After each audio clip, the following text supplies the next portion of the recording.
বাসাইল বাজার থেকে কাপড়ের সবচেয়ে দামি কাপড়টা ক্রয় করে তোমাকে আমরা কাপড়ের মধ্যে আমরা প্যাকেট করব, আতর গোলাপ জল আমরা সুগন্ধি দ্বারা তোমার লাশটাকে আমরা সুঘ্রাণ যুক্ত করব। এরপর আমরা খাটিয়ার মধ্যে বহন করে তোমার লাশটা উন্মুক্ত জায়গায় কিংবা ঈদগার ময়দানে নিয়ে যাব।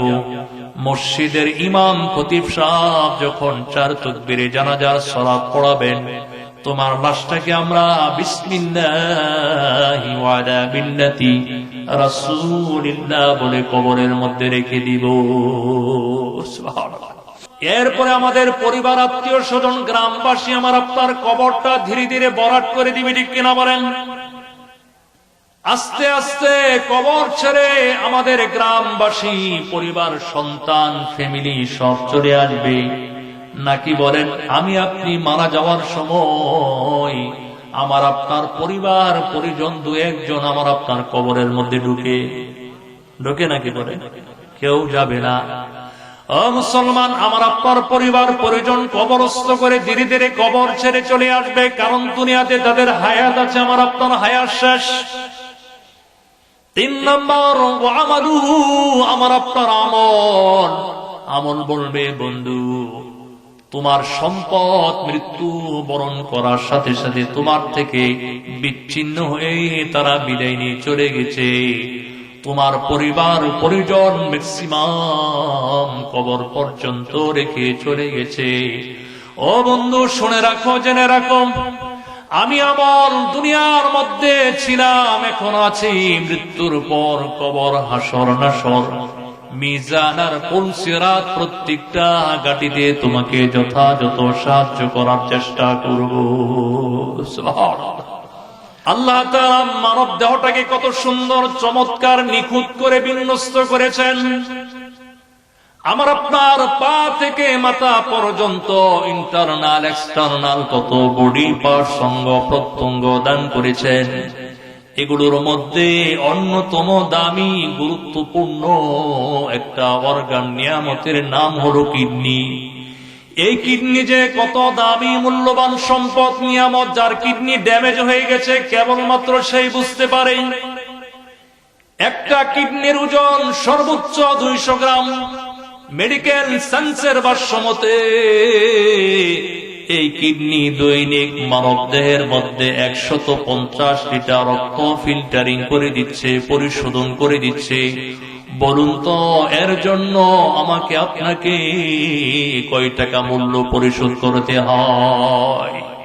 কয় টাকা দেওয়া লাগে? 1 টাকা দেওয়া লাগে?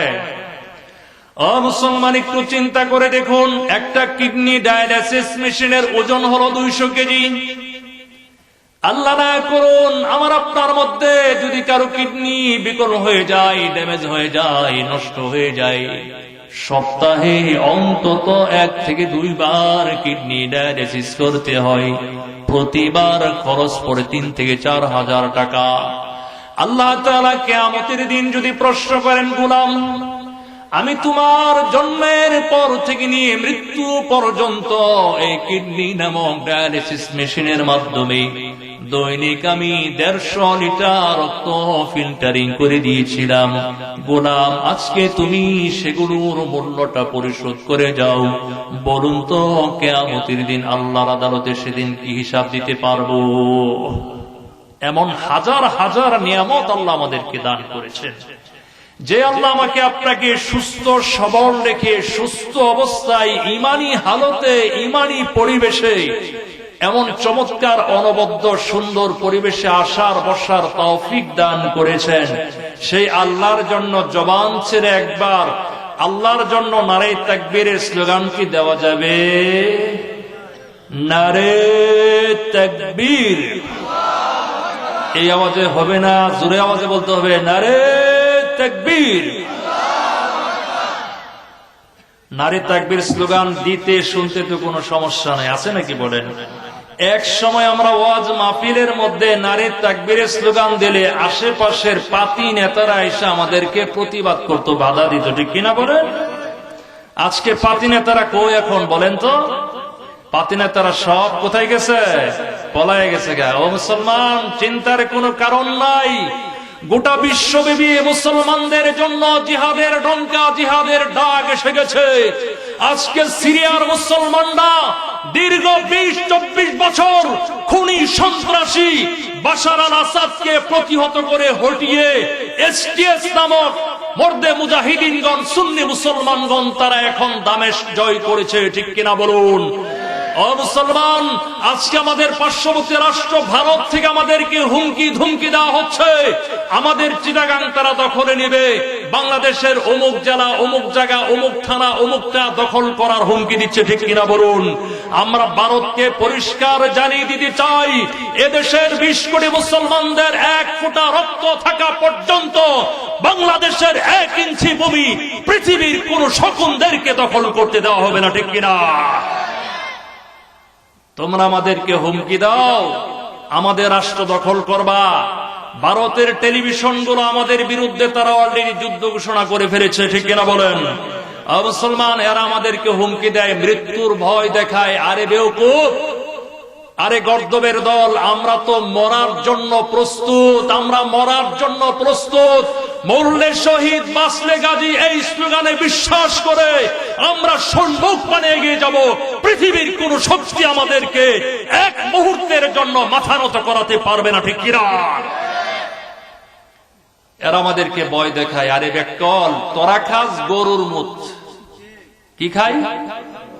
এরা খায় গরুর সেনা, আমরা খাই গরুর দুধ। এরা গরুরে পূজা করে, আমরা গরু আল্লাহু আকবার বলে জবাই করে গোশত পাক করে খাই। সুবহানাল্লাহ। যারা গরুর সেনা খায়, গোবর দিয়ে গোবরে পূজা করে, হেরাম করে মরার ভয় দেয়া। চিন্তাটা করছে অবস্থা। এক শ্রেণীর মানুষ বিগত ১৬ বছর দেখেছি, আমি কোন রাজনৈতিক বক্তব্য দিব না, দিতে জানিও না। এক শ্রেণীর মানুষ সরকারের বিরুদ্ধে বললে যতটা না কষ্ট পাইতো, ভারতের বিরুদ্ধে বলার দ্বারা এর চেয়ে বেশি তাদের শরীরের মধ্যে জ্বালাপন শুরু হয়ে যেত। ঠিক কিনা? ভারতের বিরুদ্ধে বললে তোমাদের গায়ে এত লাগে কেন? ওই যে আমাদের একটা পররাষ্ট্রমন্ত্রী ছিল আগে, আলগা মুমিন, একে মুমিন বলে আর কি, এরা আলগা মুমিন বলে, পিনাকি ভট্টাচার্য। তিনি বলেছেন ভারত আর বাংলাদেশের সম্পর্ক নাকি স্বামী স্ত্রীর সম্পর্ক। কি কইবেন? নাউজুবিল্লাহ কইতেন না? ভারত আর বাংলাদেশের সম্পর্ক নাকি স্বামী স্ত্রীর সম্পর্ক। আমাদের চরমনের বিশ্বাস শাইখে চরমনাই তখন বলেছিলেন, তাহলে ভারত যদি আমাদের আর বাংলাদেশের যদি স্বামী স্ত্রীর সম্পর্ক হয়, তাহলে নিঃসন্দেহে বাংলাদেশের প্রাইম মিনিস্টার তিনি ভারতের একজন বউ। ঠিক কিনা বলেন? ভারতের সংবাদ মিডিয়াগুলো সংবাদ পরিবেশন করেছে, আমাদের আগের সাবেক প্রাইম মিনিস্টার, পলাতক প্রাইম মিনিস্টার, তিনি নাকি ভারতের নরেন্দ্র মোদীর সেবাদাসী। নাউজুবিল্লাহি মিন যালিক। এটা আমার বক্তব্য নয়, এটা ভারতের এনডিটিভি সহ হিন্দুস্তান টাইমস তার এই প্রতিবেদন ছাপিয়েছে। দীর্ঘ 16টা বছর আমরা ভারতের গোলামি করেছি, ভারতের পক্ষে দালালি করেছি। তারা একটা স্লোগান দিত 2041 সালে নাকি এই দেশ সিঙ্গাপুর হয়ে যেত। আমি তো বলি 2030 সাল পর্যন্ত যদি এই জালেম শাসক ক্ষমতায় থাকতো, এই বাংলাদেশ দিল্লির একটা অংশ হয়ে যেত। ঠিক কিনা? আল্লাহ আমাদেরকে বাঁচিয়েছেন। পরিষ্কার কথা, পরিষ্কার বক্তব্য, নিজের রাষ্ট্র, নিজের ঈমান রক্ষা করার জন্য, স্বাধীনতা সার্বভৌমত্ব রক্ষা করার জন্য, রক্ত দেওয়ার জন্য আমরা অতীতেও প্রস্তুত ছিলাম, এখনো প্রস্তুত আছি ইনশাআল্লাহ। 1971-এ পাক হানাদার বাহিনীদেরকে যেমন আমরা ঝাড়ু পিটা করে তাড়িয়েছি, ঠিক 2024 সালে এখন ভারতকে বলে দিতে চাই, 2025 সালে যদি বাংলাদেশের বিরুদ্ধে কোন আগ্রাসন চালানো হয়, তোমাদেরকেও পাকিস্তানের মতো যা জুতা মেরে তোমাদেরকে ভাগিয়ে দেওয়া হবে। ঠিক কিনা? কষ্ট হচ্ছে আপনাদের?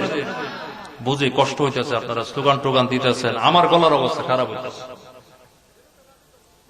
আল্লাহ আমাদেরকে বোঝার তৌফিক দান করুন। দুনিয়া রঙিন স্বপ্ন ছাড়তে হবে, জিহাদের জন্য প্রস্তুত নিতে হবে। এই রাষ্ট্র, দেশ, ঈমান, নিজের ঈমান রক্ষা করা যেমন ফরজ, রাষ্ট্রকে রক্ষা করাও ফরজ। তাই আসুন একটু জোরে সোরে একটা তাকবীর ধ্বনি দেই। তাকবীরের ধ্বনিতে যেন নাস্তিক বেঈমান এই এলাকার মধ্যে না থাকুক। কিন্তু শয়তান তো আমাদের প্রকাশ্য দুশমন, আছে না নাই বলেন তো? শয়তানের গায়ের মধ্যে তাকবীরের ধ্বনি সহ্য হয় না। আযান যখন মুয়াজ্জিন দেয় তখন পিছন থেকে হাওয়া ছাড়তে কি ছাড়তে হাওয়া তো বুঝে রে, এটা আর বললাম না। হ্যাঁ, ওটা ছাড়তে বেগে পালন করে। তাহলে আরেকবার জোরে সরে বলি, নারে তাকবীর।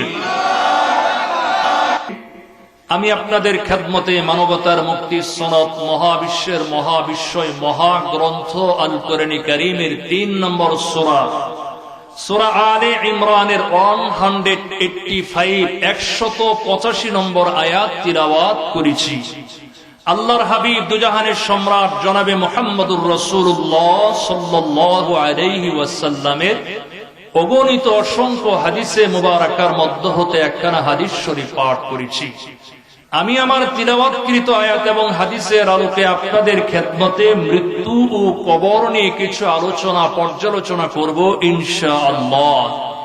এ বিষয়ের উপর আলোচনা করার প্রধান মুখ্য কারণ হচ্ছে, বর্তমান এই প্রেক্ষাপটে এসে আমরা অধিকাংশ মানুষ দুনিয়ার চাকচিক্য, দুনিয়ার লোভ লালসায় এমন ভাবে নিমজ্জিত হয়ে পড়েছি, মৃত্যু আর পরকাল, মৃত্যুর পর আরেকটা জীবন যেটাকে বলা হয় লাইফ আফটার লাইফ, এই পরকালকে আমরা বেমালুম ভুলে গিয়েছি, ঠিক কিনা বলুন?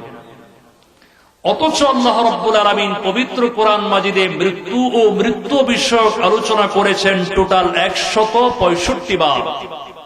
আরবি মাউত শব্দটি কোরআনে কারীমে আল্লাহ তাআলা উল্লেখ করেছেন 35 বার। এর মধ্যে আমি শুধুমাত্র কেবলমাত্র আপনাদের খেদমতে একটি আয়াতে কারিমা তিলাওয়াত করেছি। মুসলমান বন্ধুরা আমার, আমি যে আয়াত তিলাওয়াত করেছি এই আয়াতে আল্লাহ রাব্বুল আলামিন গোটা পৃথিবীর মানুষকে সম্বোধন করে বলেছেন, কুল্লু নাফসিন যায়িকাতুল মাউত, প্রত্যেক প্রাণী মৃত্যুর স্বাদ আস্বাদন করবে। وَإِنَّمَا تُوَفَّوْنَ أُجُورَكُمْ يَوْمَ الْقِيَامَةِ, আল্লাহ বলেন কিয়ামতের দিন তোমাদেরকে কর্মের বদলা প্রতিফল প্রদান করা হবে। আর যাকে জাহান্নাম থেকে দূরে রাখা হবে জান্নাতে প্রবেশ করানো হবে। আল্লাহ বলেন ফাকাদ ফাজ, সেই লোকটা হলো সফলকাম। এই পার্থিব জীবন প্রতারণার বস্তু ছাড়া আর কিছুই নয়। মৃত্যু হলো ইউনিভার্সাল ট্রুথ, তথা আল্লাহ পাকের চূড়ান্ত শাশ্বত চিরন্তন বিধান, যেই বিধানের কোনো নড়চড় নাই, পরিবর্তন নাই, যেই বিধানের কোনো বিকল্প নাই। নিঃসন্দেহে মৃত্যু আসবে, মৃত্যুর ব্যাপারে কারো কোনো দ্বিমত নাই। অতীতেও ছিল না, বর্তমানেও নাই, ভবিষ্যতেও থাকবে না। মৃত্যু এক অনস্বীকার্য বিষয়। পৃথিবীতে এমন অসংখ্য নাস্তিক আছে, বেঈমান আছে, যারা আমার আল্লাহর অস্তিত্ব বিশ্বাস করে না, পরকাল জান্নাত জাহান্নাম বিশ্বাস করে না। কিন্তু পৃথিবীতে এমন একজন নাস্তিক খুঁজে পাওয়া যাবে না যেই নাস্তিক মৃত্যুটাকে অস্বীকার করে। এই মৃত্যুর জন্য নির্দিষ্ট কোনো সময়ক্ষণ নেই।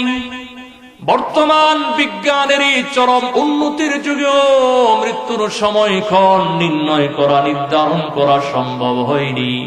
কে কখন মারা যাবে তার কোনো ঠিকানা নাই। কথা বলি, তার কোনো ঠিকানা নাই। আমি আপনি এখন মারা যাব না 1 মিনিট পরে মারা যাব, নাকি 1 ঘন্টা, 1 দিন, 1 সপ্তাহ, 1 মাস, 1 বছর পরে মারা যাব, পৃথিবীর মধ্যে কেউ বলতে পারে না। আমি আপনি সুস্থ থাকি আর অসুস্থ হই, যুবক হই আর বৃদ্ধ হই, ধনী হই আর গরিব হই, দুনিয়ার মধ্যে আমি আপনি যে অবস্থায় থাকি না কেন, যে কোনো হালতে আমার আপনার কাছে মালাকুল মউত এসে যেতে পারে। দুনিয়ায় কত মানুষ হসপিটালের বিছানায় শুয়ে আছে, আইসিইউতে লাইফ সাপোর্ট দেওয়া রাখছে, মুখের মধ্যে অক্সিজেনের মাস্ক পরিধান করে রেখেছে, বছরের পর বছর অতিবাহিত হয়ে যায়, ভাতও খাই নাই, চাও খাই নাই, রুটিও খাই নাই, ফলও খাই নাই, নাকের ভিতর নল দিয়া রাখছে, খাবারের জন্য মরে নাই, কারণ তার হায়াত এখনো বাকি আছে। আবার একজন মানুষ সুস্থ সবল অবস্থায় বাড়ি থেকে বাজারে যাওয়ার পথে কিংবা কর্মস্থলে যাওয়ার পথে রোড অ্যাক্সিডেন্ট করে মৃত্যুবরণ করে। আমাদের চোখে এমন কত ঘটনা আমরা দেখেছি, মা তার সন্তানকে নিজ হাতে মুখে খাবার তুলে খাওয়াইয়া দেয়, স্বামী আর স্ত্রী সন্তানদেরকে নিয়ে একে টেবিলে খাবার খেতে বসে, ওই স্বামী খাবার গ্রহণ করার পর সন্তান মায়ের হাত থেকে খাবার খাওয়ার পর কর্মস্থলে যাওয়ার পথে কিংবা কলেজে ভার্সিটিতে যাওয়ার পথে রোড অ্যাক্সিডেন্ট করে মৃত্যুবরণ করে। ওই স্বামী আর সন্তান সুস্থ অবস্থায় বাড়িতে আসতে পারে না, বাড়িতে যখন আসে তখন তার নামটা হয়ে যায় লাশ।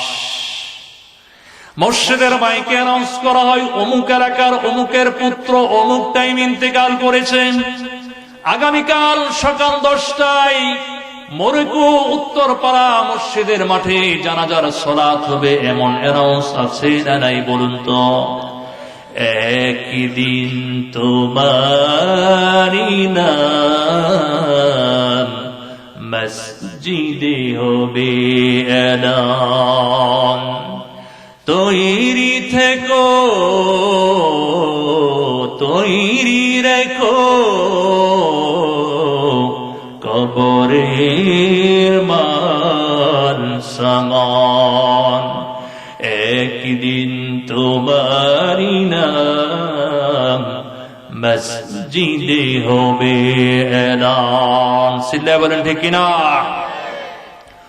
ও মুসলমান, আমি আপনি দুনিয়াকে যতই আঁকড়ে ধরি না কেন, দুনিয়ার বিবি বাচ্চা সন্তানের মহব্বত, বাড়ি গাড়ির মহব্বত যতই হৃদয়ের মধ্যে স্থান দেয় না কেন, মনে রাখবেন এই দুনিয়া কিন্তু আমার আপনার আসল ঠিকানা নয়। মৃত্যু আর কবর হলো আমার আপনার শেষ ঠিকানা, শেষ পরিণাম। ও মুসলমান, এই মৃত্যু কার কখন কোন অবস্থায় হবে সেটা আল্লাহ রাব্বুল আলামিন নির্ধারণ করে রেখেছেন। প্রত্যেকের জন্য মৃত্যু নির্ধারিত সময় আসবে, যদিও মৃত্যুর সময়টা কারো জানার বাকি আছে নাকি বলুন?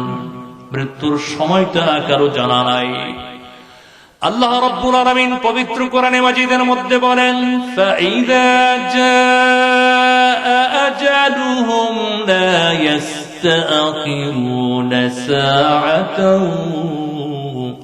ولا يستقدمون। আল্লাহ তাআলা আমাদের জন্য মৃত্যুর যে সময় নির্ধারণ করে রেখেছেন, সেই মৃত্যু 1 সেকেন্ড আগেও আসবে না, 1 মুহূর্ত বিলম্ব কার্যকর করা হবে না। মালাকুল মউত জাস্ট টাইমে যথাসময় যথাস্থানে উপস্থিত হয়ে যাবে। পয়গম্বর আরবি সাল্লাল্লাহু আলাইহি ওয়াসাল্লাম হাদিসে পাকে জানিয়ে দিয়েছেন, ইযা কাদাল্লাহু লিআবদিন আন ইয়ামুতা বিআরদিন জাআলা লাহু ইলাইহা হাজাতান। আল্লাহ তাআলা যার যেখানে মৃত্যু নির্ধারণ করে রেখেছেন, যার যেখানে মৃত্যু লিখে রেখেছেন, মৃত্যুর প্রয়োজন তাকে সেই জায়গায় উপস্থিত করবে। বিদেশের মাটিতে কেউ মরার জন্য যায় না, কিন্তু কত মানুষ বিদেশ থেকে লাশ হয়ে ফেরত আসে কিনা বলুন? এজন্য যার যেখানে আমার আল্লাহ মৃত্যুর ফয়সালা করে রেখেছেন, মৃত্যুর প্রয়োজন তাকে সেই জায়গায় উপস্থিত করবে। আল্লাহ রাব্বুল আলামিন সূরা আল ইমরানের 154 নম্বর আয়াতে বলেন, কুল লাউ কুনতুম ফি বুয়ুতিকুম লাবারাসাল্লাযীনা لكتب عليهم القتل إلى مضاجعهم আল্লাহ বলেন, হে নবী আপনি বলুন, তোমরা যদি তোমাদের ঘরে বাসা বাড়িতে অবস্থান করো, তথাপি আল্লাহ তাআলা যার যেখানে মৃত্যু নির্ধারণ করে রেখেছেন, মৃত্যুর ফয়সালা করে রেখেছেন, মৃত্যুর প্রয়োজন তাকে সেই জায়গায় নিয়ে উপস্থিত করাবে। এই আয়াতের ব্যাখ্যায় মুফাসসিরিন কেরাম তারা একটি জগৎ বিখ্যাত ঘটনা লিখেছেন। বাদশাহ সুলাইমান আলাইহিস সালামের মন্ত্রী পরিষদে একজন অতি অভিজ্ঞ সিনিয়র মন্ত্রী ছিলেন।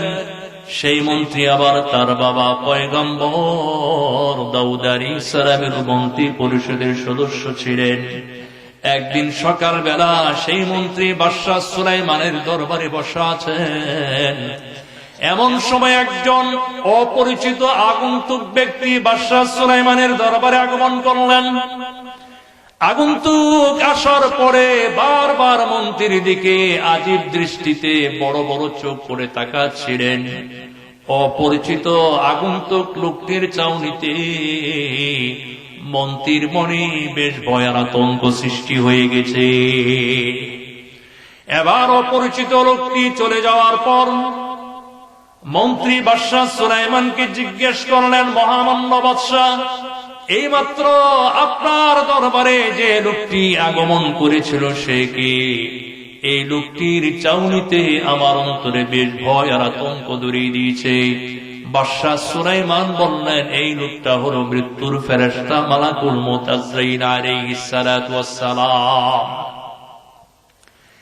এমনিতে চাউনিতে পেয়েছে ভয়, যখন শুনবে লোকটি মালাকুল মউত আজরাইল আলাইহিস সালাম তখন ভয় বাড়বে না কমবে বলেন? ও মুসলমান, এবার মন্ত্রী বলছে, বাদশাহ সুলাইমান, আপনি বাতাসকে একটু হুকুম করুন, বাতাস যেন আমাকে এখান থেকে হাজার হাজার মাইল দূরে জনবিচ্ছিন্ন নিরিবিলি নির্জন একটা দ্বীপের মধ্যে রেখে আসে। আল্লাহ তাআলা পয়গম্বর সুলাইমানকে এত বড় বাদশাহী রাজত্ব দান করেছিলেন, কিয়ামত পর্যন্ত আর কাউকে কোনোদিন দান করা হবে না। ও মুসলমান, পয়গম্বর সুলাইমান আলাইহিস সালাম আল্লাহর কাছে দোয়া করেছেন, যেই দোয়াটা আমার আল্লাহ কোরআনে কারীমের মধ্যে রেকর্ড করে দিয়েছেন। পয়গম্বর সুলাইমান আল্লাহর কাছে দোয়া করেছেন, রব্বি হাবলি মুলকান লা ইয়ানবাগি লিআহাদিন মিন বাদি। কি দোয়া করেছেন? আল্লাহ আমারে এত বড় রাজত্ব দান করো, দুনিয়াতে আর কাউকে যেন এত বড় রাজত্ব তুমি না দাও। দুনিয়ার মানুষের রাজত্ব চলে শুধুমাত্র মানুষের উপর। পয়গম্বর সুলাইমান আলাইহিস সালামকে আমার আল্লাহ এত বড় রাজত্ব দান করেছিলেন, তার রাজত্ব সাম্রাজ্য বাদশাহী চলত মানব দানব জিন ইনসান, পাহাড় পর্বত নদী নালা খাল বিল এমনকি বাতাস পর্যন্ত তার হুকুমের অনুগত ছিল। মন্ত্রী বারবার বলার পর পয়গম্বর সুলাইমান বাতাসকে হুকুম করলেন। বাতাস মুহূর্তের মধ্যে সুলাইমান আলাইহিস সালামের দরবার থেকে তাকে হাজার হাজার মাইল দূরে হিন্দুস্তানের একটা নির্জন নিরিবিলি দ্বীপের মধ্যে রেখে আসলো। এর কয়েকদিন পর যখন মালাকুল মউত পয়গম্বর সুলাইমান আলাইহিস সালামের দরবারে আগমন করলেন, পয়গম্বর সুলাইমান আলাইহিস সালাম জিজ্ঞেস করলেন, ও মালাকুল মউত, গতকালকে আপনি আমার মন্ত্রীর দিকে ওরকম ভাবে আজীব দৃষ্টিতে তাকাচ্ছিলেন কেন? বেচারা মন্ত্রী তো ভয় পেয়ে গেছে, আতঙ্ক তার অন্তরে সৃষ্টি হয়ে গেছে। মালাকুল মউত বলছে, ও পয়গম্বর সুলাইমান, আমি যখন আপনার দরবারে আগমন করি, আমি আপনার মন্ত্রীকে দেখে বেশ আশ্চর্যান্বিত হয়ে গেলাম, কারণ আপনার এই মন্ত্রীর মৃত্যুর পরোয়ানা আমার হাতে চলে আসছে। আর আল্লাহ তাআলা আমাকে আদেশ করেছেন তার মৃত্যুটা যেন এখান থেকে হাজার হাজার মাইল দূরে হিন্দুস্তানের একটা নির্জন নিরিবিলি দ্বীপের মধ্যে কার্যকর করি। আমি আগমন করার পর বারবার তার দিকে আজীব দৃষ্টিতে তাকাচ্ছিলাম আর চিন্তা করতেছিলাম, এই লোকটা এত দূরের পথ, এত দূরের রাস্তা, এত অল্প সময়ের মধ্যে কেমনে অতিক্রম করবে, কেমনে পাড়ি দিবে। পয়গম্বর সুলাইমান বললেন, তারপরে কি হলো? মালাকুল মউত বললেন, আমি যথাসময় যথাস্থানে গিয়ে উপস্থিত হইলাম, গিয়ে দেখি আপনার মন্ত্রী আমি মালাকুল মউতের জন্য অপেক্ষা করছে। এরপর আমি সেই জায়গার মধ্যে তার জানটা কবজ করে রে। আল্লাহু আকবার। ও মুসলমানের জন্য মৃত্যু তো প্রত্যেকের জন্য নির্ধারিত অবধারিত বিষয়। মৃত্যু এক সুনিশ্চিত গন্তব্যের নাম। মৃত্যুর হাত থেকে বাঁচার যেমন কোন রাস্তা নাই, পালিয়ে যাওয়ারও কোন পথ নাই, আছে নাকি বলুন? আল্লাহ বলেন, আইনামা তাকুনু ইউদরিকুমুল মাউতু ওয়ালাউ কুনতুম ফী বুরুজিম মুশাইয়াদা। তোমরা যেখানেই থাকো না কেন, যদিও তোমরা সুদৃঢ় অট্টালিকা মজবুত দুর্গের মধ্যে অবস্থান করো, তথাপি মালাকুল মউত তোমাদের সাথে মোলাকাত করবে। বলা তো যায় না কার কাছে কোন টাইমে মালাকুল মউত এসে উপস্থিত হয়ে যায়।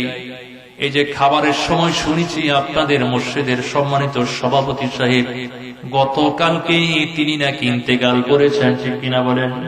ঠিক না? উনি আজকে মসজিদের সভাপতি, হয়তো আজকে আমাদের পাশে বসা থাকতেন, কিন্তু উনি আজকে নেই। এজন্য বন্ধুরা আমার, মৃত্যুর জন্য সর্বহালতে প্রস্তুতি গ্রহণ করে থাকতে হবে। প্রসিদ্ধ তাবী হযরত মুজাহিদ রাহমাতুল্লাহি আলাইহি থেকে বর্ণিত আছে, তিনি বলেন, দুনিয়ার মধ্যে এমন কোন ঘর নাই, চাই সে ঘরটা মাটির তৈরি হোক কিংবা পশমের তৈরি ঘর হোক, এমন কোন ঘর নাই যে ঘরে প্রবেশ করতে মালাকুল মউত আজরাইল আলাইহিস সালামের অনুমতি লাগে। অনুমতি লাগে? আমাদের বাপ দাদা পিতৃপুরুষ যাদের জান কবজ করেছেন, কখনো ঘরের আঙ্গিনায় এসে কইছে, এই আব্দুল্লাহর বেটা অমুক, তোর ঘরে আসতেছি আমি তোর জান কবজ করার জন্য, এমন কথা কি কখনো বলেছে?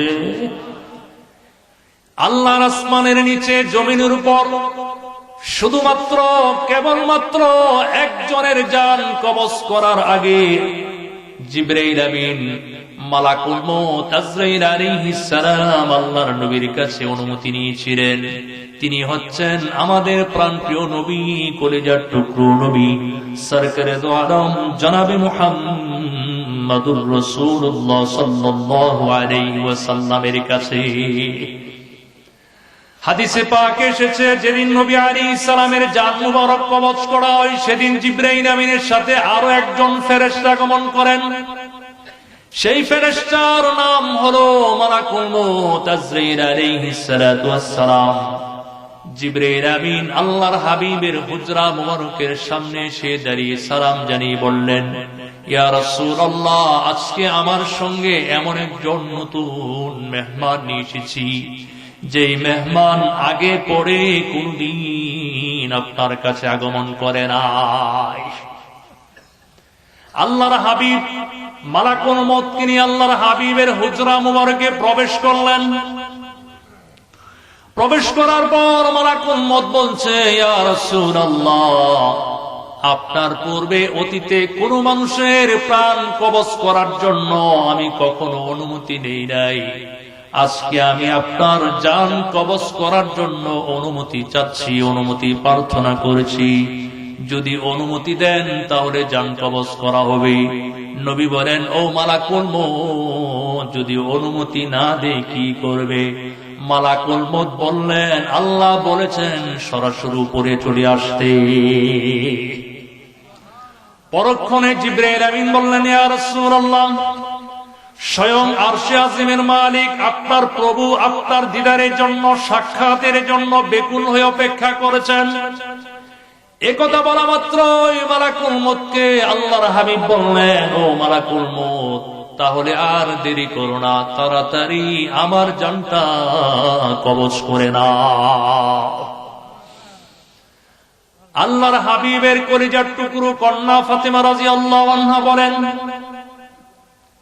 আমার আব্বি জানের জান যখন কবজ করা হচ্ছিল, আমি নবীজির পাশেই অবস্থান করছিলাম। আমি লক্ষ্য করলাম আল্লাহর হাবিবের হাতটাকে এরকম ভাবে একবার সংকুচিত করছেন, আর একবার তিনি হাতটাকে এরকম ভাবে প্রসারিত করে দিচ্ছেন। আল্লাহর নবীর কন্যা ফাতেমা বলেন, আল্লাহর হাবিবের পুরো চেহারাটা ডেকে রাখা ছিল, চাদরটা আমি উন্মোচন করে দেখি আল্লাহর হাবিবের শরীরের প্রতিটি পশমের লোমকূপ থেকে দর দর করে ঘাম ঝরতেছে। সুবহানাল্লাহ। আল্লাহর নবী যিনি ছিলেন আল্লাহর পরে পৃথিবীতে সর্বাধিক সম্মানিত ব্যক্তি, সেই নবী আলাইহিস সালাম তিনি মৃত্যুর যন্ত্রণার সম্মুখীন হয়েছেন। আমার আল্লাহ বলেন, وَجَاءَتْ سَكْرَةُ الْمَوْتِ بِالْحَقِّ ذَلِكَ مَا كُنْتَ مِنْهُ تَحِيدُ। আল্লাহ বলেন, মৃত্যুর যন্ত্রণা আসবেই, যেই মৃত্যুর যন্ত্রণা থেকে তোমরা টালবাহানা করতে। এই আয়াতের ব্যাখ্যায় তাফসীর কারকগণ লেখেন, তাফসীরে মারিফুল কোরআন বাংলাটা খুলে দেখবেন। আম্মা জান আয়েশা রাদিয়াল্লাহু আনহা বলেন, নবী আলাইহিস সালামের মৃত্যু তো আমার কোলে থাকা অবস্থায় হয়েছে। আমি লক্ষ্য করেছি আল্লাহর নবীর মাথার পাশে একটা ঠান্ডা পানির পেয়ালা রাখা ছিল। আল্লাহর হাবিবের যখন সাকরাতুল মউত শুরু হয়ে গেল, নবী আলাইহিস সালাম তিনি দুই হাত বারবার ঠান্ডা পেয়ালার মধ্যে ঢুকাচ্ছেন, আর চেহারাটাকে এরকম ভাবে মাসাই করতেছেন, মুছতেছেন, আর বলতেছেন, লা ইলাহা ইল্লাল্লাহ ইন্না লিল মাউতি সাকরাত। আল্লাহ ছাড়া কোনো মাবুদ নাই, নিশ্চয় মৃত্যুর যন্ত্রণা বড় কষ্টের, মৃত্যুর যন্ত্রণা বড় যন্ত্রণাদায়ক কষ্টের। ও মুসলমান, মালাকুল মউত আজরাইল আলাইহিস সালাম পৃথিবীর মধ্যে এমন কোন ঘর নাই, এমন কোন বাসস্থান নাই যেই ঘরগুলো বাসস্থানগুলো সকাল সন্ধ্যা দুই টাইম পরিদর্শন প্রদক্ষিণ করে যান না। যেদিন নবী আলাইহিস সালাম, হাদিস পাক এসেছে, নবী আলাইহিস সালাম বলেন, মালাকুল মউত যখন আমাদের আপনজনদের জান কবজ করে নেয়, তখন আমরা আপনজনকে হারানোর বেদনায় কান্না করি, বিলাপ করি, ক্রন্দন করি, ঠিক কিনা বলুন? মালাকুল মউত আমাদেরকে সম্বোধন করে বলে, ও আল্লাহর বান্দারা, আমার কোনো দোষ নাই, আমাকে তোমরা দোষ দিও না, বরং আমি আল্লাহর পক্ষ থেকে আদিষ্টিত, নির্দেশিত তোমাদের আপনজনদের হায়াত শেষ হয়েছে বলে আমি তাদের জানটা কবজ করে দিয়েছি। শুনে রাখো, জেনে রাখো, আজকে যেমন তোমাদের আপনজনদের জান কবজ করার জন্য তোমাদের কাছে আগমন করেছি, ফিউচারে ভবিষ্যতে বারবার তোমাদের জান কবজ করার জন্য তোমাদের ঘরের মধ্যে আসবো। নবী বলেন, মালাকুল মউতের এই কথা যদি আমরা জীবিত মানুষ শুনতে পাইতাম, আমাদের বাপদাদাদের জন্য, আমাদের আত্মীয় স্বজনের জন্য ক্রন্দন না করে নিজের মৃত্যুর জন্য ক্রন্দন করতাম, নিজের মৃত্যুর জন্য আমরা প্রস্তুতি গ্রহণ করতে শুরু করে দিতাম। ও মুসলমান, অতি পরিতাপের সাথে বলতে হয়, যেই মালাকুল মউত প্রতিনিয়ত আমাকে আপনাকে অনুসরণ করছে, ফলো করছে, সেই মৃত্যুকে আমরা ভুলে গেছি। মৃত্যুর ফেরেশতা মালাকুল মউতকেও পর্যন্ত ভুলে গেছি, কিন্তু মালাকুল মউত একটা সেকেন্ডের জন্য আমার আপনার কথা বলে না। আমরা অধিকাংশ মানুষ কবরের কথা ভুলে গেছি, অথচ হাদিসে এসেছে, নবী আলাইহিস সালাম বলেছেন, প্রত্যেক মানুষের কবর দৈনিক তাকে 20 বার ডেকে ডেকে স্মরণ করে করে বলে, ও দুনিয়ার মানুষ, কান খাড়া করে শোনো, খুব ভালো করে শোনো, আনা বাইতুল ওয়াহদা, আমি কিন্তু একাকিত্বের ঘর। আনা বাইতুল গুরবা, আমি কিন্তু নির্জনতার ঘর। আনা বাইতুত তুরাব, আমি মাটির ঘর।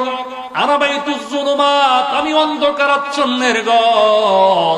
আনা বাইতুল হাইয়াতি ওয়াল আকারিব, আমি সাপ বিচ্ছু কীট পতঙ্গের ঘর।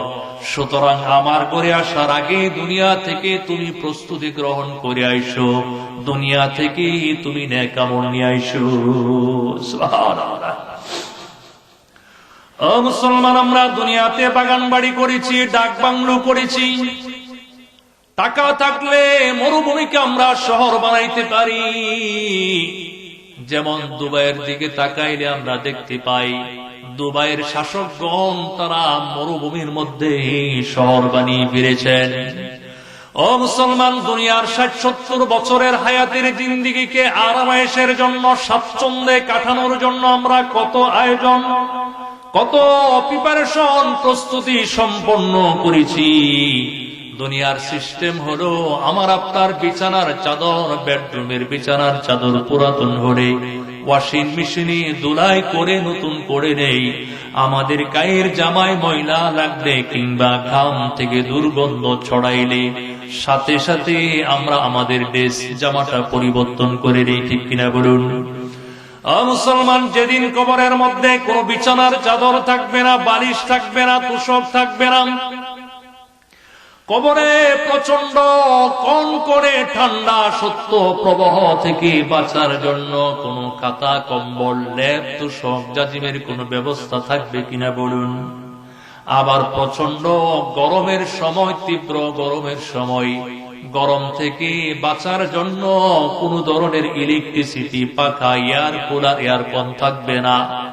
ও মুসলমান, সেদিন কবরে থাকবে মাটির বিছানা, মাটির বালিশ, মাটির চাদর। কবরের মধ্যে ডান দিকে তাকাইবেন মাটি, বাম দিকে তাকাইলেও মাটি, সামনেও মাটি, পিছনেও মাটি। ও বন্ধু, মনটারে শীতল করে কথাগুলো শুনেন, আশা করি আমার আপনার হেদায়েতের জন্য এনাফ হয়ে যাবে, ঠিক না? ও মুসলমান, দুনিয়ার সিস্টেম হলো কলিং বেল চাপলে চাকর বাকর এসে কাজ করে দেয়, খেদমত করে দেয়। কবরের মধ্যে কোন গোলাম বান্দি কাজের লোক পাওয়া যাবে না। কবরের মধ্যে কোন সিকিউরিটি গার্ড, কোন বডিগার্ড থাকবে না। কবরের মধ্যে আপনার মাথায় টেনশন বর করলে দুনিয়ার মধ্যে বিবি, বাচ্চা, পরিবার, পরিজন, বন্ধু, স্বজন এসে আমাকে সান্ত্বনার বাণী শুনাইতো। কবরের মধ্যে কেউ আপনাকে সান্ত্বনার বাণী শুনাইবে না। কবরে কেউ আপনার সঙ্গে কথা বলবে না, আপনার কথা কেউ শুনবেও না। ও মুসলমান, ওই নির্জন কবরের কথা স্মরণ করুন। ওই কবরে আমাকে আপনাকে সম্পূর্ণ একাকী যেতে হবে, ঠিক কিনা বলেন? ও মুসলমান, দুনিয়াতে আমরা লক্ষ লক্ষ টাকা খরচ করে বাড়ি বানাই। আপনাদের টাঙ্গাইলের মানুষ অধিকাংশ বিদেশে থাকে, ইটালিতে থাকে। লক্ষ লক্ষ টাকার মালিক টাঙ্গাইলের মানুষ, ঠিক কিনা বলুন? টাঙ্গাইলের মানুষ অনেকে এমন চমৎকার সুন্দর বাড়ি বানায়, এই বাড়ির মধ্যে নিজের মা বাবা আপনজন থাকতে অনেক সময় রাতের বেলা ভয় ভয় লাগে, ডর ডর লাগে, চুপ চুপ করে, ঠিক কিনা বলেন? অথচ এই দুনিয়ার মধ্যে আমার আপনার সাথে পরিবার আছে, মা আছে, বাবা আছে, সন্তান আছে। তারা থাকার পরও আমরা আমাদের নির্মাণকৃত বাড়িতে থাকতে ডর লাগে, ভয় লাগে। ও বন্ধু, আমি বাংলাদেশের বিভিন্ন জায়গায় যখন ওয়াজ করতে যাই, দিনের বেলা এমন সব কবরস্থান দেখি, লোকালয় থেকে মাইলের পর মাইল দূরে কবরস্থান। দিনের বেলা ওই কবরের পাশে গেলে অনেক সময় হার্টবিট বেড়ে যায়, শরীরের পশম পর্যন্ত দাঁড়িয়ে যায়। এমনকি অনেক কবরস্থান শেওড়া গাছের তলে, বাজারের তলে আছে। রাতের বেলা তো দূরের কথা, দিনের বেলা গেলেই তো আমার আপনার ভয়ে কলিজা ফেটে যাওয়ার উপক্রম হয়। ওই কবরের মধ্যে আমাকে আপনাকে সম্পূর্ণ একাকী থাকতে হবে। আমার আপনার সঙ্গে বন্ধুরা আমার কেউ যাবে না, ঠিক কিনা বলেন? ও বন্ধু, দুনিয়াতে আমরা যে ধন সম্পদ, জনশক্তি নিয়ে, অর্থ নিয়ে অহংকার করতাম, গর্ব দেখাইতাম, আরে দুনিয়াতে আমরা যেই পরিবার, যেই সন্তান বিবির মুখে একটু হাসি ফোটানোর জন্য আমরা রাত দিন কত মেহনত করেছি, পরিশ্রম করেছি, রাত দিন আমরা কত পরিশ্রম করলাম, মাথার মধ্যে কোনো পার্থক্য করলাম না। কিন্তু এমন একটা সময় আসবে যখন আমার আপনার পরিবার পরিজন, সন্তান সন্ততি, বিন্দু পরিমাণ আমার আপনার কোনো উপকার করতে পারবে না। উপকারে আসবে একমাত্র পরিশুদ্ধ ঈমান আর অন্তর। আল্লাহ বলেন, ইয়াউমা লা ইয়ানফাউ মালু ওয়ালা বানুন ইল্লা মান আতাল্লাহা বিকলবিন সালিম। আল্লাহ বলেন, সেদিন তোমাদের ধন সম্পদ, সন্তান সন্ততি তোমাদের কোনো উপকারে আসবে না, কাজে আসবে কেবল পরিশুদ্ধ অন্তর তথা পরিশুদ্ধ ঈমান আর আমল। যে ঈমানের মধ্যে কোনো বেজাল নাই, যে ঈমানের মধ্যে কোনো শিরিক নাই, কুফর নাই, কবরে কেবলমাত্র আমার আপনার পরিশুদ্ধ ঈমান আর আমল কেবলমাত্র কল্যাণ আর উপকারে আসবে। ও মুসলমান, আমরা দিবানিশি 24 ঘন্টা কি নিয়ে ব্যস্ত থাকি? আমরা দিবানিশি 24 ঘন্টা ব্যস্ত থাকি আমাদের বাচ্চাদের পড়াশোনা, ঘরের খানা পিনা, চাকরি বাকরি, রাজনীতি, অর্থনীতি, সমাজনীতি নিয়ে। আমাদের সমস্ত শক্তি, মেধা, শ্রম, সমস্ত অর্থ বিনিয়োগ করলাম আমাদের পরিবার পরিজন, রাজনৈতিক লিডারের পিছনে। আহারে, যেই পরিবার সন্তানের জন্য এত কিছু করলাম, মৃত্যুর সময় তারা আমার আপনার বিন্দু পরিমাণ কোনো কল্যাণ করতে পারবে না। মৃত্যুর সময় আমার আপনার মাথার পাশে পরিবার, সন্তান, মা বাবা দাঁড়িয়ে থাকবে। কেউ আমাকে আপনাকে মৃত্যুর হাত থেকে রক্ষা করতে পারবে না। সেই সময় ডাক্তার গণ গণ বিপিডা মাপবে, শিরা উপশিরা পরীক্ষা করে বলবে, এখন আমাদের করার কিছুই নাই, যা কিছু করেন উপর আল্লাহ, আল্লাহই করবে। ও মুসলমান, সেই সময় আমার আপনার শ্বাস দ্রুত ওঠানামা করতে শুরু করবে। যদি মুমিন ব্যক্তি হয়, মুমিনের মৃত্যুর আলামত হলো তার কপাল গামবে। মুমিনের চোখের সামনে থেকে ধীরে ধীরে সবকিছু আড়াল হয়ে যাবে, দৃশ্যমান বস্তুগুলো ধীরে ধীরে অদৃশ্য হয়ে যাবে। আমি আমার পরিবার পরিজন, সন্তান সন্ততি, বাড়ি গাড়ি কিছুই দেখতে পাবো না। ও মুসলমান, দুনিয়ার মধ্যে যদি আমরা ঈমান আর আমলের উপর অবিচল থাকি, মৃত্যুর সময় জান্নাতি ফেরেশতাদের আয়োজন দেখতে পাবো। জান্নাত থেকে একদল ফেরেশতা আগমন করবে। নবী আমার বলেন, দীর্ঘ হাদিস, ঈমানদার যখন দুনিয়ার হায়াত শেষ করে পরপারে বিদায় নেওয়ার সময় হয়ে যায়, সেই সময় আসমান থেকে একদল ফেরেশতা পৃথিবীতে আগমন করেন, মুমিন ব্যক্তির মাথার কাছে আগমন করেন। সেই ফেরেশতাদের চেহারা কেমন? নবী আমার বলেন, কান্না উজুহাহুমুশ শামস। এই ফেরেশতাদের চেহারা হলো সূর্যের মতো ঝলমল করতে থাকে। এই ফেরেশতা মুমিনের ব্যক্তির, ঈমানদার ব্যক্তির মাথার পাশে দাঁড়িয়ে বসে বলে, আল্লাহর পক্ষ থেকে তারা সালাম দেয়, সালাম জানিয়ে বলে, আসসালামু আলাইকুম ইয়া ওয়ালিয়াল্লাহ। ওহে আল্লাহর বন্ধু, আল্লাহর দুস্ত, দুনিয়ার এই তুচ্ছ দুনিয়ার মায়া মহব্বত ত্যাগ করে তুমি আল্লাহর ক্ষমা সন্তুষ্টির দিকে বের হয়ে পড়ো। আল্লাহর নবী দীর্ঘ হাদিস বলেন, তখন মুমিনের দেহ পিঞ্জর থেকে তার রূহটা অতি সুন্দর, অতি সহজের সাথে বের হয়ে যায়। পক্ষান্তরে যারা দুনিয়ার মধ্যে বদ আমল করেছে, জনহিতকর জনকল্যাণকর কাজ করে নাই, নামাজ নাই, রোজা নাই, হজ নাই, ভালো কোনো কাজ নাই, মৃত্যুর সময় তারা জাহান্নামী ফেরেশতাদের আয়োজন দেখতে পাবে। জাহান্নাম থেকে একদল ফেরেশতা দুনিয়ার সবচেয়ে দুর্গন্ধ, পচা, দুনিয়ার সমস্ত দুর্গন্ধের চাইতে আরো নিকৃষ্ট দুর্গন্ধ সালার চট নিয়ে আগমন করে ওই বৎকারের মাথার পাশে দাঁড়িয়ে বলবে, ওহে পাপিষ্ঠ আত্মা, আল্লাহর ক্রোধ, আল্লাহর গুসা, আযাবের দিকে বের হয়ে পড়ো। সেই সময় বৎকারের দেহ পিঞ্জর থেকে তার রূহটা বের হতে চাইবে না।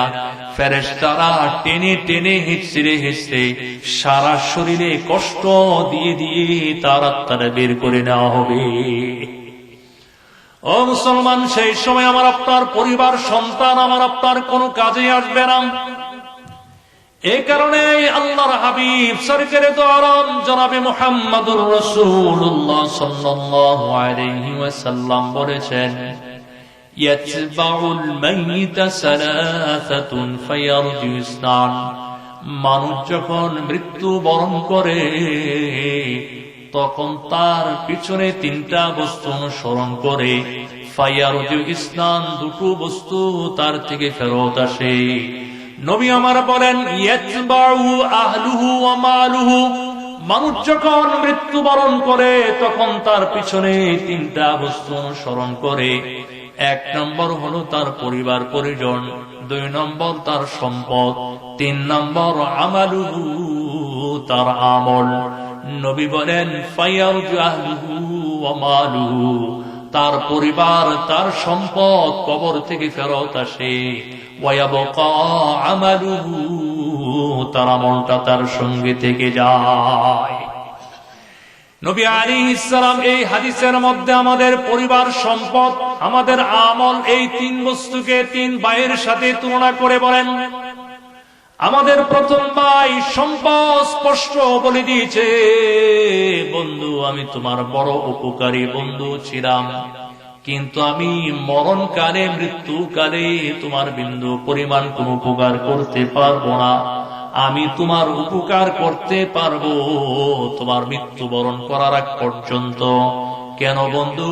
কারণ বন্ধু, তুমি যখন মারা যাবে তোমার লাশটা এখনো পর্যন্ত গোসল দেওয়া হয় নাই, কাফন পরানো হয় নাই, তোমার লাশটাকে এখনো পর্যন্ত জানাজা প্রদান করা হয় নাই। উঠোন করে রেখে, ঘরের আঙ্গিনায় রেখে আমি সম্পদ নিয়ে তোমার ভাই বেরাদর, আত্মীয় স্বজনের মধ্যে লড়াই শুরু হয়ে যাবে। বাবা মৃত্যুর সময় ব্যাংকের মধ্যে গচ্ছিত টাকা রেখে যায়, অ্যাসেট সম্পদ রেখে যায়। সেই সম্পদগুলো সন্তানরা দখল করার জন্য অনেক সময় বাবার অগোচরে, বাবার বৃদ্ধাঙ্গুলের টিকসই তারা ছাপ, কি বলে, টিপসই নকল করে তারা নিজেরা পেপার বানিয়ে বাবা জীবদ্দশায় তার বাবার সম্পদগুলো তারা দখল করে নেয়। আছে না নাই?